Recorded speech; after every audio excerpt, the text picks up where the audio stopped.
The Big Sleep, 1939, is a hard-boiled crime novel by Raymond Chandler, the first to feature the detective Philip Marlowe. The story is set in Los Angeles. कहानी अपनी जटिलता के लिए जानी जाती है, जिसमें पात्र एक दूसरे को दोहराते हैं और रहस्य पूरे कथा में उजागर होते हैं। शीर्षक मृत्यु के लिए एक व्यंजना है। पुस्तक के अंतिम पृष्ठ बड़ी नींद सो के बारे में एक अफवाह का उल्लेख करते हैं। The story is noted for its complexity, with characters double-crossing one another and secrets being exposed throughout the narrative. The title is a euphemism for death. The final pages of the book refer to a rumination about sleeping the big sleep. Plot summary. निजी अन्वेषक Philip Marlowe को अक्टूबर के महीने में धनी और बुजुर्ग general स्टर्नवुड के घर पर बुलाया जाता है। वह चाहता है कि मार्लो अपनी जंगली युवा बेटी कार्मेन को ब्लैकमेल करने के लिए आर्थर गीगर नामक एक बुकसेलर के प्रयास से निपटे।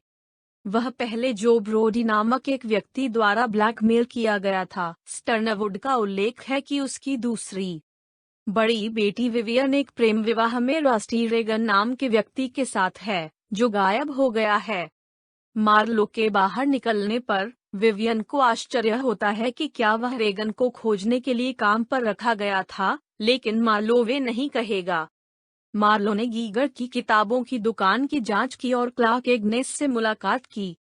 वह निर्धारित करता है कि स्टोर एक अश्लील साहित्य उधार पुस्तकालय है। वह गीगर घर का अनुसरण करता है, अपने घर से बाहर निकलता है और कार्मेन को प्रवेश करता है। बाद में वह एक चीख सुनता है। इसके बाद बंदूक की नोक पर और दो कारें तेजी से भागती हैं। वह एक खाली कैमरे के सामने गीगर को मृत और कार्मेन को नशीली और नग्न अवस्था में पाता है।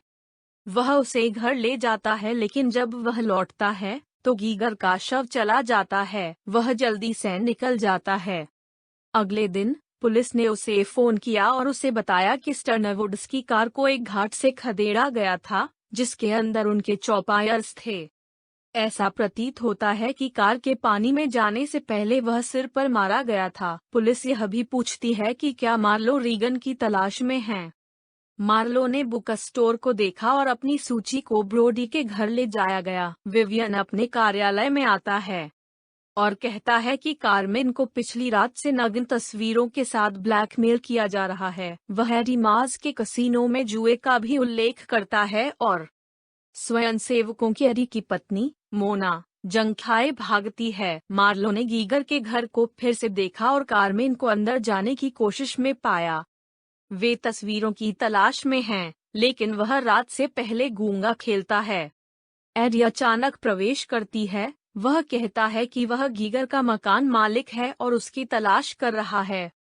एडी यह जानने की मांग करता है कि मार्लो क्यों है। मार्लो ने कोई नोटिस नहीं लिया और कहा कि वह उसके लिए कोई खतरा नहीं है। मार्लो ब्रोडी के घर जाता है और उसे एग्नेस के साथ बुक स्टोर के क्लार्क के रूप में पाता है।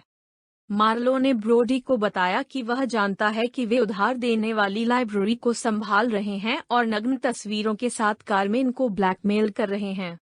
कार्मेन बंदूक के साथ अपना रास्ता बनाता है और तस्वीरें मांगता है, लेकिन मार्लो अपनी बंदूक ले जाता है और उसे छोड़ देता है। मार्लो ने ब्रोडी से आगे पूछताछ की और कहानी को एक साथ जोड़ा। गीगर कार्मेन को ब्लैकमेल कर रहा था।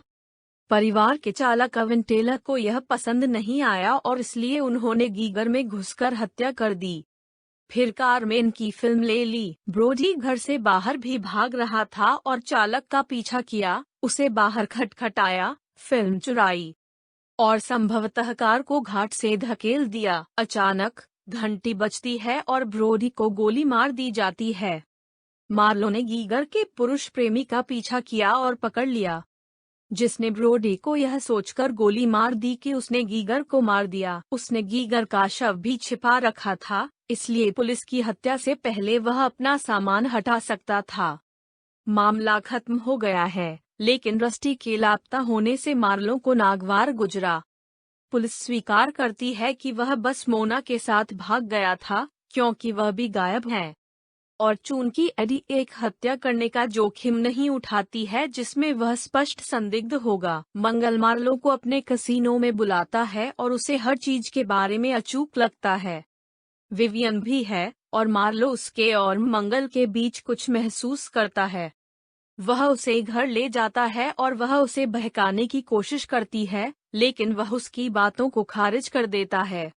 जब वह घर जाता है तो वह पाता है कि कार्मेन उसके बिस्तर में घुस गई है और वह उसे भी खारिज कर देता है। हैरी जोन्स नाम का एक व्यक्ति, जो इग्नेस का नया साथी है, मार्लो के पास जाता है और उसे मोना का स्थान बताने की पेशकश करता है। मार्लो ने बाद में उससे मिलने की योजना बनाई, लेकिन एडी के गुर्गे कैननो को जोन्स और इग्नेस के इरादों पर शक है और पहले जोन्स को मारता है। मार्लो वैसे भी इग्नेस से मिलने और जानकारी प्राप्त करने का प्रबंधन करता है। वह रियलिटो में स्थान पर जाता है। पीछे एक घर के साथ एक मरम्मत की दुकान है, लेकिन कैननो 8 हुक की मदद से गैराज आदमी उसे कूदता है और बाहर दस्तक देता है। जब मार्लो जागता है तो वह बंध जाता है और मोना उसके साथ होती है। वह कहती है कि उसने महीनों में रस्टी नहीं देखी है। वह केवल एडी की मदद करने के लिए छिप गई और जोर देकर कहा कि उसने रस्टी को नहीं मारा। वह मार्लो को मुक्त करता है और वह कैनिनो को गोली मारता है और मारता है। अगले दिन मार्लो ने जनरल स्टर्नवुड से मुलाकात की, जो रस्टी के ठिकाने के बारे में उत्सुक हैं, और मार्लो को एक अतिरिक्त $1000 का शुल्क प्रदान करते हैं यदि वह उसे खोजने में सक्षम है। बाहर जाते समय मार्लो ने कार्मेन की बंदूक उसे लौटा दी और वह उसे सिखाता है कि उसे कैसे शूट करना है। वे एक परित्यक्त क्षेत्र में जाते हैं जहां वह उसे मारने की कोशिश करता है, लेकिन उसने बंदूक को खाली करके लोड किया है और केवल उसे हंसाता है।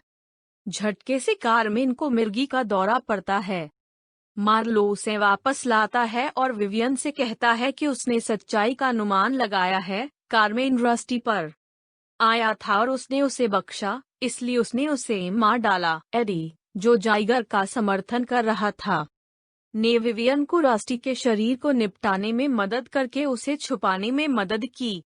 उसकी पत्नी के बारे में एक कहानी का आविष्कार किया जो रस्टी के साथ भाग रही थी और फिर उसे खुद को ब्लैकमेल कर रही थी। विवियन का कहना है कि उसने यह सब अपने पिता से रखने के लिए किया था, इसलिए वह अपनी बेटियों का तिरस्कार नहीं करेगी और कार्मेन को संस्थागत बनाने का वादा करती है।